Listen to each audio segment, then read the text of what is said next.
y sanidad para tu alma. Ahí es donde tú vas a encontrar esa sanidad. Sin embargo, el poder para rescatar a las almas no está en el símbolo de la cruz, sino en la persona de Cristo, que llevó su vergüenza. Por eso, la invitación no es un lugar, sino una persona, a aquel cuyo sufrimiento violento y muerte terrible trajo al mundo una obra maravillosa, salvadora, una marejada de misericordia y de gracia hacia las personas. Eso es lo que es la cruz de nuestro Señor Jesucristo. Es a ese Señor y a su obra que dirigimos nuestra atención, que deberemos dirigir nuestra atención.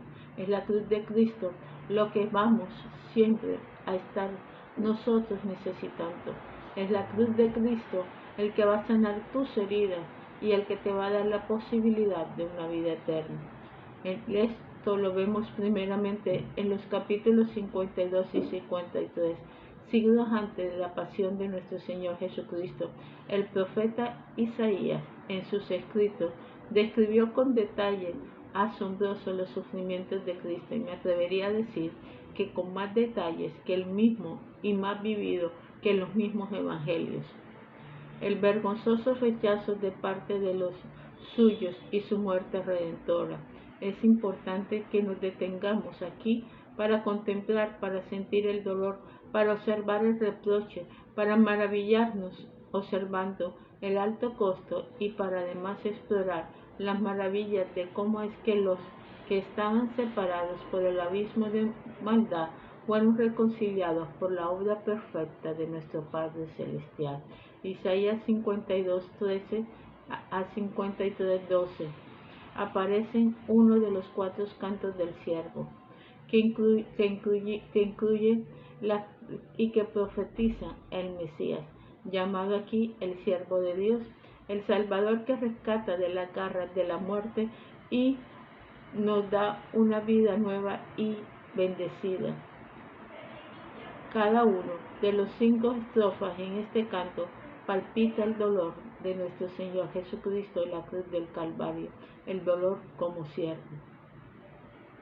No sé si te puedes imaginar todo lo que tu Padre Celestial ha hecho por ti y el dolor tan grande que nuestro Señor Jesucristo tuvo en la cruz del Calvario. Cada una de las 5 estrofas nos recuerda un dolor tan grande que incluye todas las heridas del mundo y toda su capacidad para producir dolor.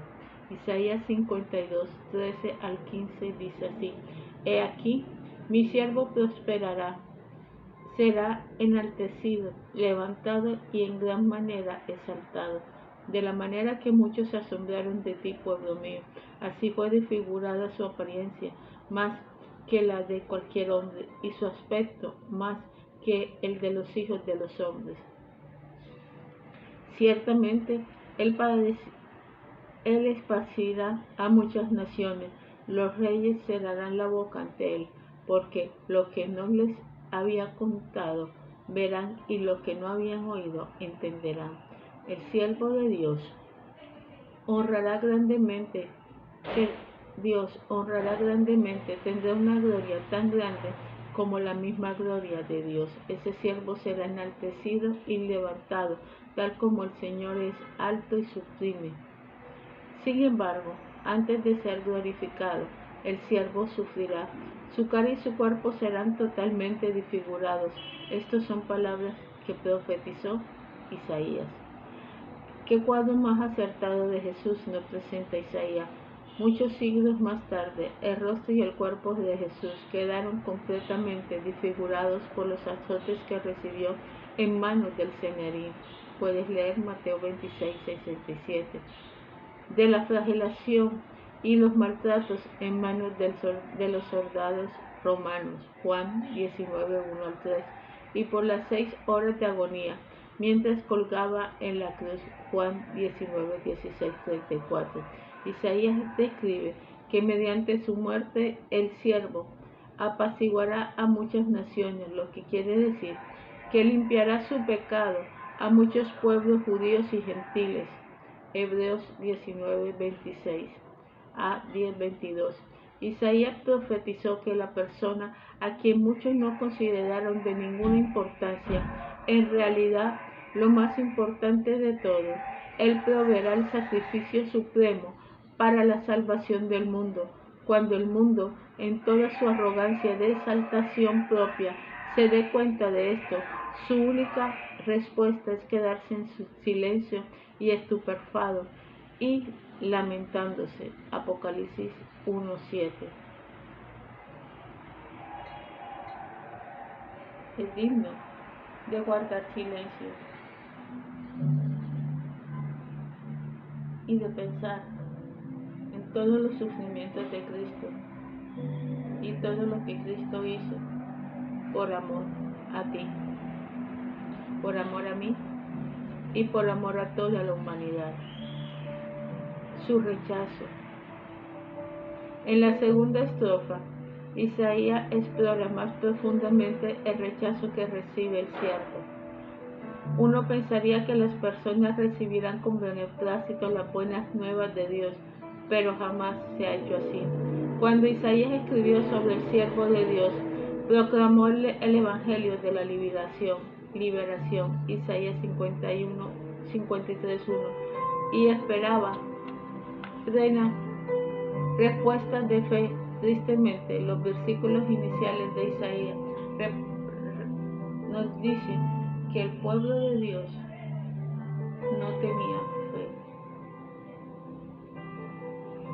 Hoy en día es igual. No podemos decir que fueron solamente los judíos. Israel, la iglesia, también es igual. Leemos versículo 1 y 3 de Isaías. ¿Quién ha creído en nuestro mensaje? ¿A quién se le ha revelado el brazo del Señor? Creció delante de él como renuevo tierno, como raíz de tierra seca. No tenía aspecto hermoso ni majestad para que le miráramos,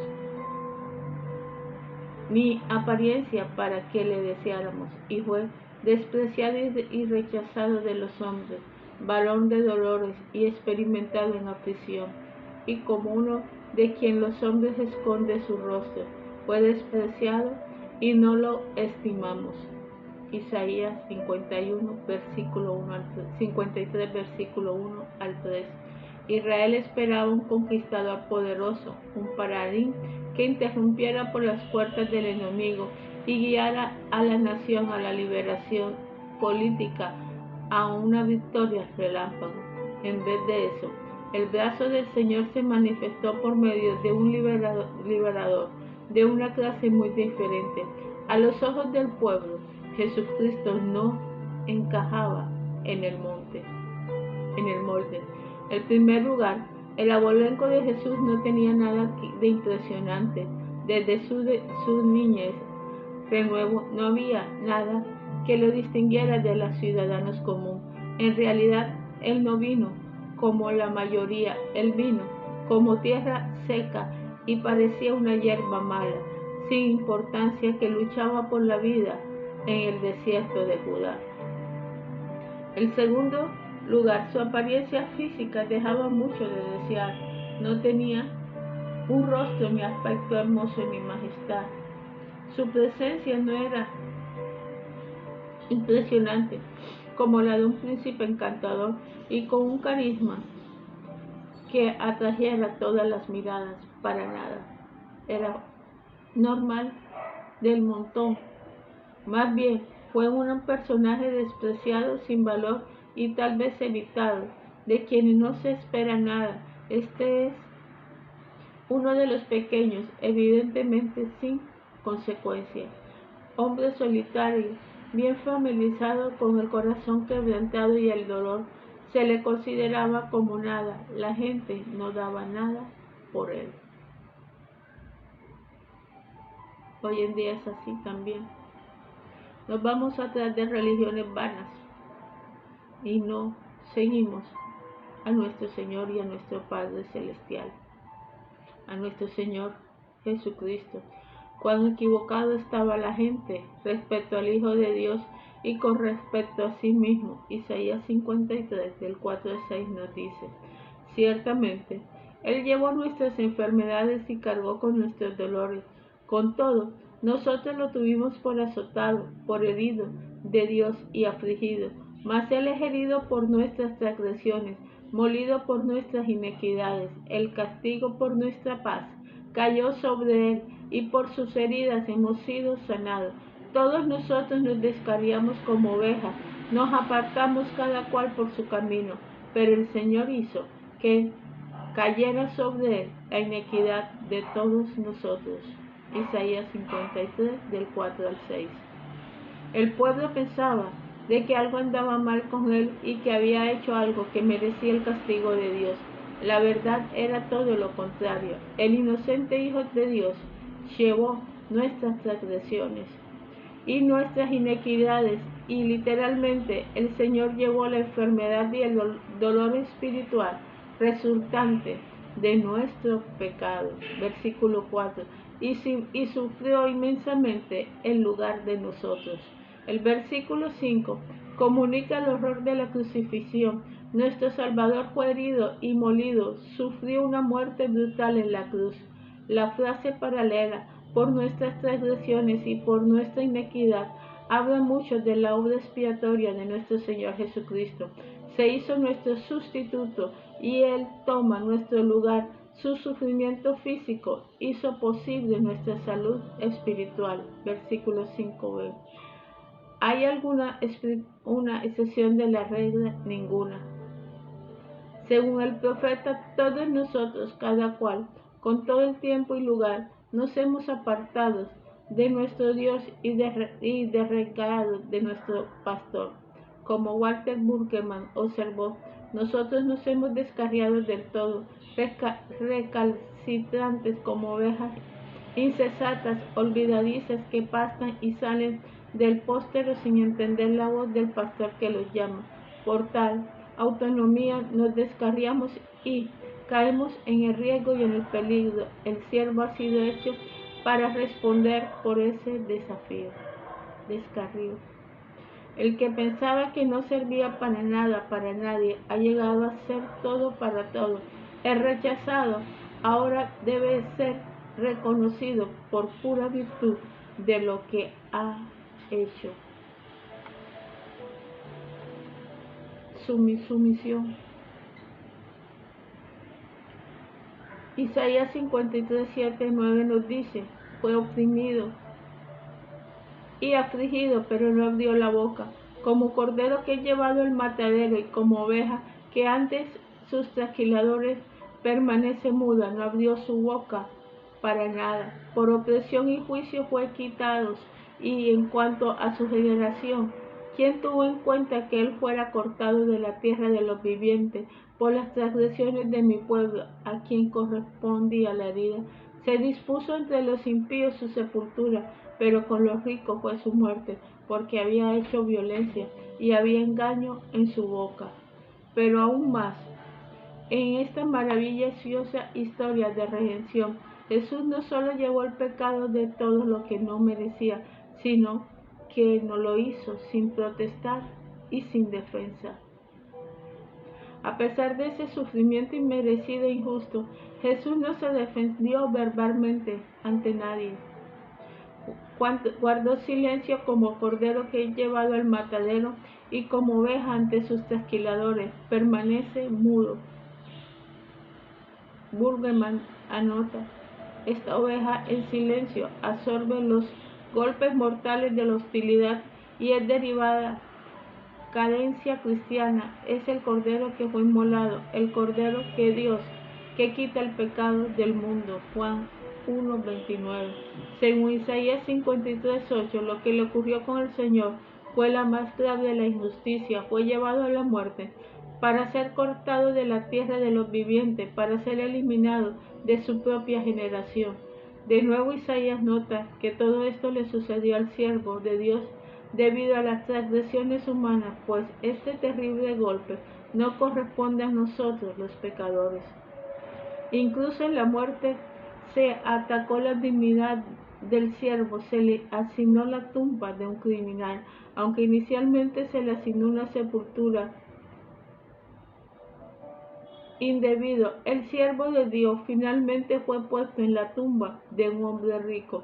Esta profecía es asombrosa, pues que tanto los hombres malvados, el Sanedrín y los funcionarios romanos y el rico José de Arimatea intervinieron en forma muy personal en la muerte y sepultura de nuestro Señor Jesucristo.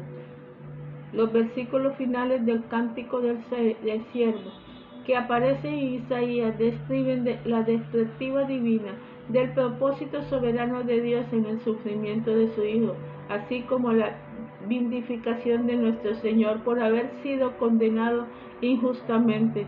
Pero quiso el Señor quebrantarle, sometido a padecimiento, cuando Él se entregue a sí mismo como ofrenda de expiación. Verá a su descendencia, prolongará sus días, y la voluntad del Señor en su mano prosperará. Debido a la angustia de su alma, Él lo verá y quedará satisfecho por su conocimiento. El justo, mi siervo, justificará a muchos y cargará la iniquidad de ellos. Por cuando yo le daré parte de los grandes, y con los fuertes repartirá despojos, porque derramó su alma hasta la muerte, y con las transgresiones fue cortado, llevando el pecado de muchos e intercediendo por los transgresores. ¿Alguna vez te he preguntado, Isaías 53, 10 al 12, por qué el Padre quiso quebrantarlo y someter a este padecimiento de nuestro Señor Jesucristo y hacer que su siervo sufra? ¿Qué clase de Dios haría esto? La respuesta es sencilla: la clase de Dios que nos amó tanto, que haría hasta lo imposible por liberarnos del castigo de Dios, por quien justificamos y quitarnos la culpa, el pecado y la muerte. Por eso Dios se agradó con el siervo, este siervo hijo, este Jesús que tenía el mismo deseo que su Padre y que se entregó por completo para obtener nuestra vida eterna, como Pedro lo diría siglos más tarde, haciendo eco a esta verdad. Segunda de Pedro 1:17 dice: pues cuando Jesús recibió honor y gloria, Dios Padre, la majestuosa gloria, le hizo esta declaración: este es mi Hijo amado, en quien me he complacido. El corazón de Dios es revelado en su deleite, incluso en tan alto costo, por hallar y proveer una ofrenda por el pecado para aquellas personas que lo aman. Y así, la horrible humillación del siervo termina en la glorificación y la exaltación, debido a la obediencia de Cristo, tan humilde y sin egoísmo. Dios se propone con él, el siervo que le dio todo y ahora recibe todo. Efesios 1:10, Colosenses 1:17 al 20. La voluntad o deleite del Señor de buscar y salvar a sus ovejas perdidas cumple su objetivo en las manos capaces y llenas de amor de nuestro Salvador. Por medio de esas manos perforadas, su Hijo y siervo le hizo y continuará haciéndolo. La estrofa final de este himno de redención habla del glorioso triunfo de la obra consumada de nuestro Señor Jesucristo y la realización del plan divino de redención. Debido a que Cristo derramó su alma hasta la muerte, Él cosechará la indescriptible recompensa de ver una cantidad ilimitada de pecadores que en un tiempo era importante que mueren habiendo depositado en Él su fe, solo para resucitar y andar en una vida nueva. Aquí es Isaías, siglos antes de Cristo naciera. Vemos el plan maravilloso de Dios de proveer un Salvador que nos sacaría de las tinieblas y nos llevaría al radiante amanecer de la vida eterna. La cruz, con todo su horror y brutalidad, es también el poder de Dios para salvar a los pecadores. Ella es el camino escogido por Dios para rescatarnos de la muerte y darnos vida eterna. El mundo piensa que el cristianismo evangelio es necedad, Pero para los que hemos creído, lo que Cristo hizo en la cruz ha transformado y continuará transformando nuestra vida. Pero tal como Isaías escribió en el capítulo 53, el asunto más importante sigue siendo: ¿quién ha creído? Sin fe, la cruz de Cristo no tiene poder en nuestra vida. Isaías agrega que el brazo del Señor se ha revelado. Como Meyer exclama, el poder salvador del glorioso brazo de Dios puede estar esperando muy cerca de nosotros, pero es importante, a menos que nos unamos a Él por fe. ¿Cree usted que la respuesta para su más profunda necesidad es una persona que murió en la cruz por usted? ¿En realidad cree que la obra de la salvación está terminada y que no hay nada que usted y yo podamos hacer para remediar los retrasos de una vida destrozada, excepto confiar en el poder redentor de Cristo y su cruz? Usted debe responder esas preguntas en su corazón. Vamos a orar. Padre Celestial, en nombre de nuestro Señor Jesucristo venimos a tu presencia para glorificarte, exaltarte, Señor, y para darte, Padre Celestial, todo lo que tú, oh Dios eterno, Señor, te mereces. Tú eres el Dios, Señor, tú eres el único, tú eres nuestro consuelo, y siempre serás esa luz que ilumine nuestro entendimiento. Señor, te damos gracias por lo que hiciste en la cruz del Calvario, por cada uno de nosotros. Señor, yo te pido ahora que cada televidente, cada persona que escucha este video pueda entender el sufrimiento de nuestro Señor Jesucristo y pueda aceptarlo como su Rey y tener la suficiente fe de creer que Él es nuestro Salvador y que sin Él no somos nada. Espíritu Santo, Señor, te doy gracias por lo que escribiste en la Biblia. Te doy gracias por cada persona que escucha este video y te pido, Señor, Espíritu de Dios, en nombre de nuestro Señor Jesucristo, que los convenzas, Padre Celestial, de juicio, de pecado y de maldad, y que ellos sientan el sacrificio de nuestro Señor en la cruz del Calvario y se acerquen a Él y crean y tengan fe en todo lo que Él hizo por amor a nosotros. Que la bendición del Todopoderoso esté con nosotros, sus misericordias esté contigo y sean renovadas a diario. Que su rostro resplandezca cada día en ti y que su paz, que es sobre toda paz, siempre te acompañe. Amén y amén.